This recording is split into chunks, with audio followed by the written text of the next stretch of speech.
What you're about to hear isn't the sanitized version found in textbooks. According to declassified operational notes and first-hand testimony, some of the deadliest threats faced by American forest snipers in Southeast Asia never carried rifles, never spoke a word, and never revealed themselves until it was almost too late. Military records show that during long-range reconnaissance and overwatch missions, U.S. snipers were ordered to move silently through jungle corridors so dense that daylight barely touched the ground. Visibility was measured in feet. Sound traveled unpredictably. And every step had to be negotiated with absolute precision. One snapped branch. One disturbed leaf.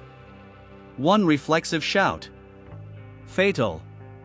But hidden beneath the rot and humidity was another enemy, biological, ancient, and perfectly adapted to the same terrain. Pay close attention now. Because this is the side of jungle warfare few veterans openly discuss. The forests of Southeast Asia were alive in ways that no training manual could fully prepare soldiers for. Constant heat. Relentless moisture. Vegetation so thick it pressed against the body like a living wall. For snipers operating alone or in pairs, often stationary for days, the environment itself became a test of endurance and psychological control. In that silence, danger didn't announce itself with gunfire. It waited. Snipers describe lying motionless for hours, sometimes days, their faces inches from the forest floor. Ants crawled over exposed skin. Leeches burrowed unnoticed. Sweat pooled beneath uniforms, soaking boots and gear. And somewhere nearby, often unseen, were snakes whose venom could end a mission or a life in minutes. What made these encounters uniquely terrifying was not just the lethality of the animals, but the tactical dilemma they created. A rifle shot would reveal position instantly. A scream would do the same. And medical evacuation was rarely immediate, sometimes impossible. So when a snake appeared, the sniper had to choose, move and risk detection, or stay still and hope. Many of these serpents were masters of camouflage, blending seamlessly with fallen leaves, vines, and mud. Veterans recount moments when they only realized the danger because a coil shifted slightly, or a triangular head became visible inches from a hand placed on the ground. Silent. Sudden. Fatal. Operational testimonies reveal that some patrols lost men not to ambushes, but to bites that occurred without warning. A quick strike. A burning sensation. Then the slow realization that venom was spreading while the mission continued around them. There was no drama. No cinematic struggle. Just a tightening chest, blurred vision, and the knowledge that help might be hours or days away. Compounding the threat was the scarcity of anti-venom. Jungle units carried limited medical supplies, prioritizing trauma and infection. Snakebite treatment depended heavily on identification of the species, something nearly impossible under stress, low light, and fear. And fear was constant. Not panic, but a low, grinding tension that never left. Snipers speak of scanning the ground more than the tree line. Of rehearsing movements in their minds before shifting even an inch. Of learning to read the jungle's subtle warnings, the sudden absence of bird calls, the unnatural stillness of undergrowth, the faint rustle that didn't belong to the wind. Because in this environment, the jungle didn't just conceal the enemy. It was the enemy. And as missions pushed deeper into flooded zones, narrow trails, and unseen clearings, encounters with these serpents would escalate, becoming more frequent, more dangerous, and far more psychologically damaging than many firefights. This was only the beginning. In the next part, we'll begin uncovering the first of these lethal encounters, starting with a snake so perfectly camouflaged that many soldiers stepped over it, and never realized how close they came to death. What made the first encounters truly terrifying was not aggression, it was invisibility. According to after-action reports and veteran recollections, the most common and deadly snake encountered by U.S. forest snipers wasn't large, dramatic, or loud. It was small, still, and almost impossible to distinguish from the jungle floor. Pay close attention here. Because this is where instinct failed, and discipline became the only thing separating survival from death. These snakes didn't chase. They didn't warn. They waited. Snipers crawling through low vegetation describe how the jungle floor looked like a single continuous surface of decayed brown leaves, broken branches, dark soil soaked by monsoon rain. Movement was slow, deliberate. Each hand placement rehearsed mentally before execution. And yet, bites still happened. The strike itself was almost silent. No rattle. No hiss. Just a sudden, sharp pressure, like being jabbed with a nail, followed by an immediate burning sensation. Many soldiers initially thought they had been pricked by a thorn or insect. Then the pain intensified. Operational testimonies reveal that within minutes, swelling began at the bite site. The skin tightened. Muscles cramped uncontrollably. Vision narrowed. Sweat poured from the body even in the already suffocating heat. But the most dangerous moment wasn't the bite. It was the reaction. A natural human response is to recoil. To shout. To strike back. In the jungle, any of those meant death, not from venom, but from enemy fire. Veterans recall freezing in place, forcing themselves not to move as venom spread through their system. Some bit down on fabric to suppress sound. Others focused entirely on breathing, knowing that panic would accelerate circulation and worsen the effects. Silent. Deliberate. Unforgiving. The technical danger was clear: hemotoxic venom attacking blood and tissue, causing internal bleeding, intense pain, and eventual organ failure if untreated. But the tactical danger was even greater. Medical evacuation required radio contact. Radio contact risked detection. Detection invited ambush. Commanders had drilled one rule into snipers repeatedly. The mission comes before the individual. That rule was never tested harder than in these moments. Some teams made the call to withdraw immediately, breaking radio silence and risking compromise. Others didn't. They attempted field treatment with limited supplies, immobilization, makeshift compression, prayer. There was no guarantee help would arrive in time. In several documented cases, the sniper remained in position for hours after being bitten, continuing overwatch despite increasing symptoms. Not out of bravery, but necessity. Extraction zones were distant. Enemy patrols nearby. Moving too soon could doom the entire unit. The psychological toll was immense. Even those who were never bitten described developing an almost obsessive awareness of the ground beneath them. Sleep became fragmented. Night movements felt suffocating. Every leaf brushing the skin triggered a surge of adrenaline. The jungle no longer felt neutral. It felt hostile. By the time these men rotated out of the field, many reported that snakes haunted their dreams more vividly than enemy soldiers. The idea that death could be inches away, perfectly hidden, changed how they perceived risk forever. And this was only one type of serpent. In the next part, we'll move deeper into flooded terrain and river edges, where encounters became larger, more aggressive, and far more unpredictable, involving a snake whose size alone shattered any illusion of control. If the first encounters were defined by invisibility, the next were defined by scale.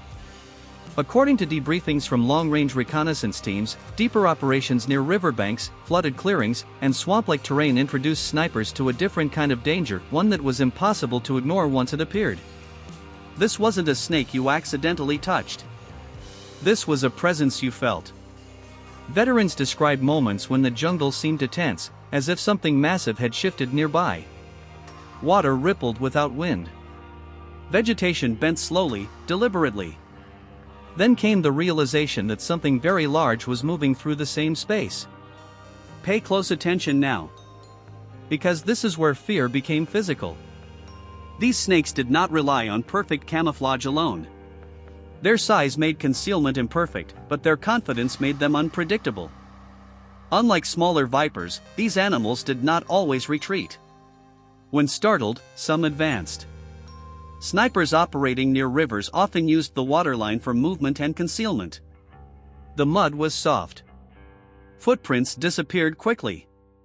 But this same terrain was ideal for large serpents hunting amphibians and small mammals. Encounters often happened at night. One veteran recounts lying prone near a flooded tree line when he heard a slow, rhythmic exhale that didn't match any known animal. When he turned his head slightly, he saw a thick, coiled body rising from the water less than 10 feet away. It didn't strike immediately. It watched. That moment, eye contact with a predator that did not fear you triggered something primal. Heart rate spiked. Muscles locked. Breathing became shallow. Silent. Heavy. Intimidating. The technical danger here wasn't just venom. It was reach. These snakes could raise a significant portion of their body, striking higher than expected. In tight jungle spaces, there was no room to retreat without noise. Firing a weapon was unthinkable. Veterans describe remaining completely still as these snakes explored their surroundings, sometimes moving past, sometimes coiling defensively, sometimes rearing in what felt like a direct challenge. The psychological weight was crushing. Unlike firefights, there was no training drill for this. No cover. No suppressive fire. Just patience and restraint while your body screamed to flee. In some cases, the snakes were eventually driven off by vibrations from distant movement. In others, teams were forced to abandon positions carefully, inch by inch, risking detection with every movement. The consequences of a bite at this range were catastrophic. Venom yield was higher. Fong penetration deeper. Evacuation routes in flooded terrain were slower and more dangerous. Several after-action reports note delayed extractions due to rising water and enemy proximity. Time worked against the victim. So did fear. Even those who survived speak of these encounters as turning points. After that, the jungle felt different. Not just dangerous, but dominant. It reminded them that they were not in control. And yet, the most psychologically damaging encounters were still ahead. In the next part, we'll explore how snakes infiltrated the one place snipers believed was safe, their static hide sites, turning stillness itself into a source of terror. For snipers, a hide site was supposed to be sanctuary. According to field manuals and veteran testimony, a well-built hide offered concealment, stability, and control. It was a place where time slowed, where breathing was regulated, where the world narrowed to a scope and a trigger. But in the jungle, even stillness could betray you. Pay close attention here. Because this is where the psychological pressure reached its breaking point. Hide sites were often constructed at ground level, sometimes partially submerged, layered with leaves, branches, and natural debris. Snipers would crawl into position before dawn and remain there for 12, 16, sometimes 24 hours without moving more than an inch. No stretching. No scratching. No reaction. And that immobility created an invitation. Veterans recount how snakes, drawn by warmth, shade, or simple curiosity, would move directly into these hides. Sometimes beneath the sniper's chest. Sometimes between legs. Sometimes along the arm supporting the rifle. One sniper described feeling slow pressure across his boot, followed by a subtle shift in weight. He knew immediately what it was. He also knew that moving would expose the hide and likely draw enemy fire. So he did nothing. Minutes passed. Then longer. The snake coiled partially, its body pressing against fabric and skin. The sniper controlled his breathing so tightly that he feared passing out. Silent. Constrained. Psychologically crushing. Unlike sudden encounters, these moments stretched endlessly. Pain wasn't the threat, anticipation was. Every second raised the possibility of a reflexive strike. Every muscle tremor felt like a death sentence. In some cases, snakes remained for hours. There were no warning signs. No way to shoo them away. Any movement could collapse the hide, rustle foliage, reveal unnatural shapes. And so snipers endured. The technical danger was absolute. A bite in a confined hide would mean immediate compromise of the position. Extraction under fire. Or worse, silence, followed by nothing. Medical training offered little comfort here. Antivenom was useless if the mission prevented evacuation. Compression and immobilization meant nothing if the body was already under stress. But the long-term damage wasn't physical. It was mental. After these encounters, veterans described never trusting stillness again. The very skill that defined sniper discipline, immobility, became associated with vulnerability. Some reported involuntary flinching. Others developed intense anxiety during prone positions even years after the war. The jungle had rewritten the rules. Safety was an illusion. Control was temporary. And if snakes could reach them there, in the most carefully chosen, camouflaged positions, then nowhere was truly secure. In the final part, we'll look at how these experiences followed veterans home, how the memory of silent venom reshaped their understanding of fear, survival, and what it truly meant to fight a war where nature itself was an enemy. What lingered longest was not the venom. According to post-war interviews and psychological evaluations, many veterans agreed on one unsettling truth: the snakes never really stayed in the jungle. They followed them into sleep, into silence, into moments where nothing seemed wrong. Pay close attention now. Because this is where the story ends, and where its impact truly begins. For years after the war, former snipers described waking suddenly at night, convinced something was crawling across their legs. Others reported an uncontrollable jolt of fear when lying prone on the ground, even in safe, familiar environments. A rustling sound in dry leaves could still spike heart rate decades later. These reactions weren't weakness. They were conditioning. In Southeast Asia, danger had been quiet, intimate, and invisible. There was no clear enemy silhouette. No warning shot. Just proximity. Stillness. Consequence. Veterans explained that unlike combat with human adversaries, there was no sense of intent with the snakes. No strategy to anticipate. No pattern to predict. That randomness, the idea that death could emerge without motive, rewired how risk was perceived. Silent. Impersonal. Final. Military psychologists later noted that this type of threat produced a unique strain of stress. It blurred the line between environment and enemy. The jungle itself became a source of trauma, not just the battlefield within it. And yet, there was also respect. Many veterans speak not with hatred, but with a strange reverence. They learned to observe more closely, to slow their breathing, to control instinct at a level few civilians will ever understand. Survival depended on humility, on accepting that technology and training did not guarantee dominance. In those moments, man was not the apex predator. He was a guest. These snakes became symbols, not of fear alone, but of the larger truth of jungle warfare, that the environment does not care about objectives, flags, or ideology. It only responds to presence. And for the men who moved silently through that green darkness, every mission reinforced the same lesson: survival was never assured, and danger did not always announce itself with sound or movement. It waited.